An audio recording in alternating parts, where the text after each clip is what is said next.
warahmatullahi wabarakatuh. Wahai sahabat hikmah yang dirahmati Allah Subhanahu wa Ta'ala, dalam bulan suci Ramadan ini kita dihadapkan berbagai ujian dari Allah Subhanahu wa Ta'ala. Ujian yang pertama yang ada pada diri kita adalah kita dituntut untuk menjadi insan kamil, manusia yang sempurna, sebagaimana dicontohkan oleh Rasulullah Sallallahu Alaihi Wasallam. Rasulullah Sallallahu Alaihi Wasallam menjadi makhluk yang terbaik, makhluk yang sempurna dari makhluk yang lainnya. Bagaimana untuk mencapai gelar insan kamil? Yang pertama, kita harus memperbaiki ibadah kita kepada Allah Subhanahu wa Ta'ala, penghambaan diri kita kepada Allah Subhanahu wa Ta'ala.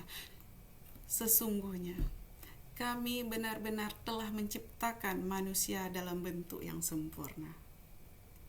Manusia yang sempurna disinilah yang diartikan para ulama adalah kita harus memperbaiki hubungan kita dengan Allah Subhanahu wa Ta'ala. Hablum minallah.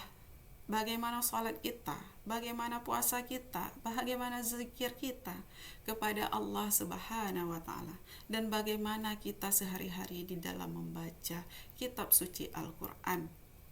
Itulah cara di dalam kita memperbaiki hubungan kita kepada Allah Subhanahu wa Ta'ala. Hablul minallah. Yang kedua, untuk menjadi insan kamil, kita harus memperbaiki hablul minan nas. Bagaimana hubungan kita dengan manusia, dengan tetangga, dengan saudara kita. Jangan sampai kita menyakiti saudara kita, menghina saudara-saudara kita, apalagi di bulan suci Ramadan ini. Kita harus berpuasa sepenuhnya, baik itu lisan, perbuatan maupun pikiran. Bahkan hati kita ikut berpuasa sehingga kita menjadi insan kamil, manusia yang sempurna yang dicontohkan oleh Rasulullah sallallahu alaihi wasallam.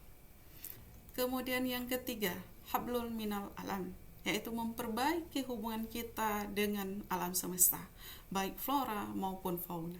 Kita harus melestarikan hutan, melestarikan baik di laut maupun yang ada di daratan, seperti menjaga kebersihan lingkungan kita.